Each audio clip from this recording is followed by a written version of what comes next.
tatratuhin pa ba natin itong bata? Sa murang edad, maintindihan mo na kailangan mong magbayad ng kasalanan pag may utang ka. Hindi po ako naniniwala yung batas sa ngayon ay sapat para dun sa consequence na nagawa ng bata. Hindi po talaga ako makapaniwala. Yan lang ang gagawin nyo? Diyan sa mga batang yan, ganyan lang i-interviewin nyo? Yan lang. Irrespective of the age, meron na siyang discernment. Kahit 7 years old, dapat managot siya. Senator Marcoleta is recognized. Thank you, Mr. President. Senator Robin, okay pa ba? Opo. Parang isa pong katuwaan sa akin ng kayo po ay magtanong. Opo. Iniisip ko kasi baka masakit na yung paa mo. Hindi po. Iniintindi ko rin yun, baka kasi bata ka pa eh. Nag-i-enjoy po ako. Salamat po, Mr. President. Mr. President, Your Honor, alam po ba ninyo na yung batas na tinatawag nating RA 10630, ito po yung nag-anmienda sa RA 9344 Opo. na kung saan ay yung pong criminal o minimum criminal responsibility po ay inilagay sa 15 years old. Alam din po ba ninyo na ang naging basihan kung bakit ito po ay nailagay nga sa 15 years old, ito po ay hinugot sa mga magkakaibang pamantayan mismo ng United Nations. Sila hindi nagkakaintindihan. Halimbawa po, yung UN Standard Minimum Rules for Administration of Justice o yung Beijing Rules, yun po walang specific age yun. Yun namang UN Guidelines for the Prevention of Juvenile Delinquents, yung Riyadh Guidelines, hindi pare-pareho. Sa mga tweet yun pong 15 ay wala naman talagang basihan eh. Pwedeng 8, pwedeng 9, pwedeng 10. Ang pinag-uusapan po kasi dito in the final analysis, Mr. President, ay yung kapasidad ng isang bata na gumawa ng isang karumal-dumal na krimen. Kung kaya niya, kung meron siyang kapasidad na maintindihan niya ang pagkakaiba ng mali at saka yung tama. Yun ang ating pamantayan. Sa mga tweet, kung yung bata, kahit na 7 taon lang, ngunit kahit papaano mo pagbali-balig ta rin ang mapangyayari, alam niya ang consequence. Alam niya na darating siya sa ganito eh. Yung consequence ng kanyang magagawang krimen sa kanyang kapwa at sa lipunan, alam na alam niya. Kahit sa murang gulang pa lang. Pati yung ginamit niyang pamamaraan kung paano niya isasakatuparan yung krimen, isinasangkot din yun eh. Yung lawak nung consequence na kanyang nagawa, isinasang-alang-alang yun eh. Doon sa discretion na pinauunawa sa atin ng Korte Suprema sa pamagitan ng paggagawad niya ng guidelines. At ang pinakamahirap po, Mr. President, Your Honor, alam po ba ninyo, ang magpapatunay na yung bata na gumawa ng karumal-dumal na krimen o yung tinatawag nating heinous crime, ang burden of proof yung Estado. Ikaw ang magpapatunay na mayroon siyang discretion. Kapag nagkamali ka ng paglalatag mo ng ebidensya, absuelto yung bata.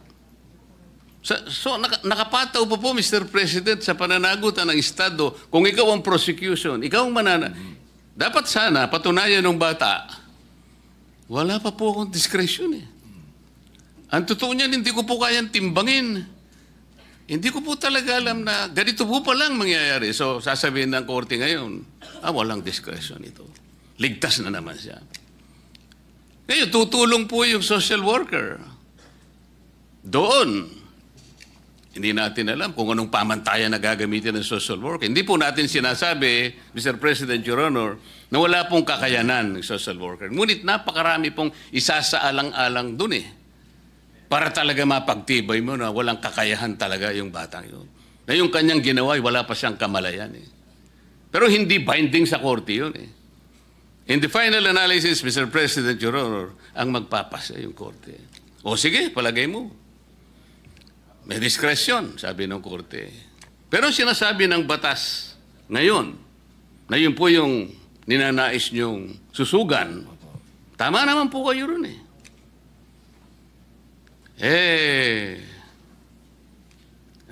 Ang sinasabi po niya kasi ron eh, kailangan makilala natin kung anong mga consequences. Napakahirap nun eh. At pagkatapos, sige, napagtibay na. Hindi po ako naniniwala yung batas sa ngayon ay sapat para dun sa consequence na nagawa ng bata. Napatunayan na, may discretion eh. O sinabi ng batas, o sige, mandatorily you will be confined at the bahay pag-asa.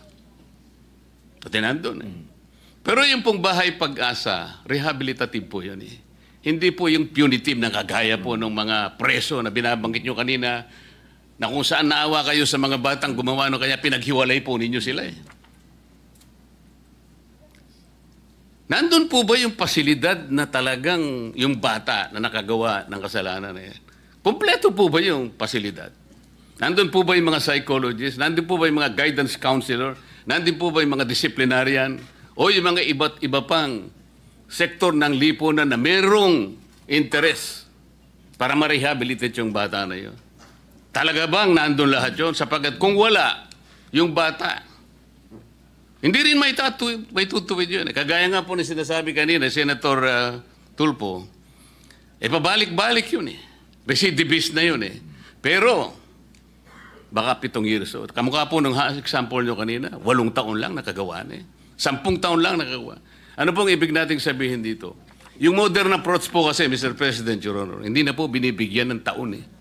Ang importante, kailangan po makita natin na yung bata, irrespective of the age, meron na siyang discernment. Yun po yung batayan.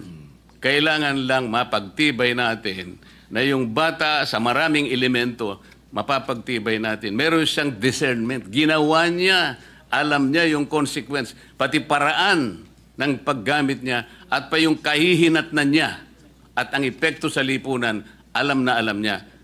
Kahit 7 years old, dapat managot siya. Mr. President, kayo po ba'y naniniwala na dapat ganun ang approach natin, Mr. President, Your Honor? Opo. Yan po talaga ang buong-buo po nating paniwala. Katulad po ng nabanggit ko kanina sa amin pong patron. Alam niyo po, lagi ko pong sinasabi, bakit nawala na sa atin ang youth detention? Dati po kasi may Boys Town po tayo, kung naaalala niyo po, nung araw. Hindi ko alam bakit nawala yan. Advance na tayo noon eh, nandun na tayo eh. Kasi kung sasabihin niyo po sa akin na sapat ba para sa mga nakagawa ng heinous crime, yung dadalhin sa bahay pag-asa, doon po lang ako talaga nasaktan. Sapagkat nung ako po talaga ang saksi niyan sa Camarines Norte, nung dinala yung mga nang-rape at pumatay na nag-video pa doon sa kanilang ginawang rape at ginawa nilang autopsy, hindi po talaga ako makapaniwala. Iyan lang ang gagawin nyo? Diyan sa mga batang yan, ganyan lang i-interviewin nyo? Ni anytime pwedeng tumakas dito dahil wala namang kulungan? Yan lang. Ayan daw po talaga ang sinasabi ng batas. At sinabihan pa ako, hanggang dyan lang po kayo. Hindi nyo po pwedeng tanungin, ha? Ako na po yun. Senador na po ako nun. Hindi ko pwedeng tanungin. Hindi ko pwedeng kausapin. Hindi ko pwedeng, wala ho talaga. Hindi daw pwede. Kasi underage sila. So yun lang po ang aking hinanakit. Ang hinanakit ko po, totoo lang, mahal na patron, ay bakit naman dumating tayo sa puntong ito na kapag ang nakagawa ng karumal-dumal na krimen, tatratuhin pa ba natin itong bata? Ibig sabihin, hindi man tayo makaisip po ba ng paraan na tayo gumawa man lang ng youth detention center na maramdaman man lang nung bata na siya po ay nangulungan, hindi na kasama kaming matatanda. Kasi ako po mismo, naniwala noon na hindi dapat kasama ang matanda. Yun nga lang, nung iniwan namin, nagpaluan, may patay. Ang sinasabi ko lang po, hindi pa rin mainam na itong mga batang to kasama pa rin ng mga matatandang bilanggo. Sana ang pag-usapan na natin ngayon, meron na tayong youth detention center na nandun po nakapaloob na yung sinasabi po nung na yung umiiral na batas na naando doon yung loob, yung rehabilitation. Dahil kung tatanungin din niyo po ako, nung ako po'y nangulungan, ako din po ang nagdala ng unang-unang therapeutic center sa loob ng Bilibid. Ibang usapin naman po yan dahil sa drugs naman po yan. Nabigyan pa po tayo ng award ng DDB dyan dahil tayo pong naggawa ng rehabilitation dyan sa loob at inabot po yan ni General Binarao. Ang ibig ko lang pong sabihin, naniniwala tayo sa rehabilitation. Pero bago tayo makarating sa rehabilitation, magbayad ka muna ng kasalanan mo. Hindi naman po pwedeng hindi ka magbayad ng kasalanan. Yun lamang po. Alam ko po, Mr. President, ang gusto po ninyong bigyan ng diin ay makilala sana ng bata sapagkat nakagawa nga siya noon at meron nga siyang discernment mong gawin niya yon, ay sa sarili niya mapanagutan niya yon. Opo. Baka sakaling kahit na sa murang edad niya, Mr. President, Your Honor, ay makapagsimula siyang maalala niya na ganun pala. Ganito pala ang magiging epekto para sa akin kung uulitin ko pa ang bagay na ito. Kasi ang nangyayari po sa ilalim ng batas, Mr. President, kaya mandatory po, dadalhin siya sa bahay Pag-asa. At pagkatapos ng isang taon po, mandatory rin gagawa po ng ulat yung social worker at doon ay pagtitibayin niya na maaaring okay na po ito, ayos na po ito, pwede na siyang ma-reintegrate sa ating lipunan. Doon lang po ba tayo nakabate doon sa report niya? Gaano po katotoo yung report niya? Kaya po tinatanong ko kanina, Mr. President, kumpleto po ba yung process? Nung siya'y makarating doon sa unang araw hanggang sa ika-100 o ika-1 year niya doon ay talagang lutong-luto siya na lahat ng kanyang pinagdaanan ay contributory sa pagiging isang mabuting tao na niya. Makapagsimula siya, makabalik sa mainstream ng ating lipunan. Hindi pa po yun ang inyong tinutukoy, Opo Mr. President, Your Honor? Opo yun po yung alam niyo po kasi dapat bata pa lang alam na niya yung accountability. Kung ano yung ginawa niya, dapat alam niya na. Hindi dapat alam niyo, ito lang po sinasabi ko, hindi po sa ibang kaso. Sa ibang kaso naman po, doon po sa batas kasi pagka 6 years below, parang probation din naman po yun. Wala naman po akong kontra doon. Doon lang sa heinous crimes. Ulitin ko po. Doon lang talaga. Yung karumal-dumal. Opo. Isipin nyo, kwentuhan lang ang puhunan mo pala. Pag ako'y pumatay ng tao, ng rape, na bata, ang mangyayari sa'yo, ang puhunan mo lang pagdating mo sa bahay Pag-asa, kwentuhan lang. Wala kang gagawin, kundi makikipagkwentuhan ka lang doon sa lahat ng mga ibibigay sa'yo ng gobyerno, sa mga programa doon, pero hindi ka nagbabayad ng kasalanan mo. Importante po sa lahat, yung magbayad ka ng kasalanan mo, sa murang edad, maintindihan mo na kailangan mong magbayad ng kasalanan pag may utang ka. Yun lang naman ang kailangan na hindi mo pwedeng lagpasan yun. Kailangan magbayad ka. Ginawa mo yan eh. Pwede po bang malaman, Mr. President, nung kayo po ay unang nakalabag o nakagawa ng labag sa batas, anong taon po ba kayo? 10 taon po. Napakaswerte po ng intervention na ginawa ng ating bansa sa inyo sapagkat sa kabila ng maaga po ninyong pagkakalabag ng ating mga batas. Ngayon po ay kausap ko na kayo bilang isang senador ng ating bansa. Opo. Hindi ba tama na kagaya po ng inyong inaasam, lahat po ng ganun siguro kamurang edad ng mga kababayan natin o mas murang edad pa sa inyo ay kung tinapatan ng mga intervention, ng mga reform at rehabilitation para sa isang bata, di sana lahat ng batang yun ay baka sakaling susunod sa yapak ninyo, Ginoong Senador. Tama po ba yun? Opo, tama din po. Tsaka, ma-share ko lang po, siguro po kung meron na po talagang sa panahon namin. Kasi ang nangyayari po kasi noon... Ano po ba yung panahon ninyo? No? Talaga pong maloko po tayo, patron eh. Talagang... Panahon na rin po ni Senador Tulfo yung panahon ninyo? Ay, o hindi ba? magkaedad lang naman po. Tulfo. Pero talaga pong... Meron naman po akong biography eh. Pag nabasa po nila yon, makikita po nila talagang na-involve po tayo sa murang edad. Kaya lang po, nakikita ko po yung sarili ko kasi dito. Kung nung murang edad, ako po yung nadisiplina na, baka hindi na po ako nakulong.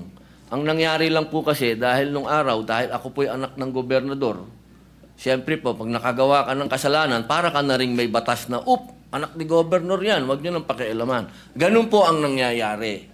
Kaya habang ikaw ay nakalulusot, hanggang sa naging bata ka ng presidente nung araw, si Robin Padilla, bata yan ni Fidel Ramos, wag niyong galawin.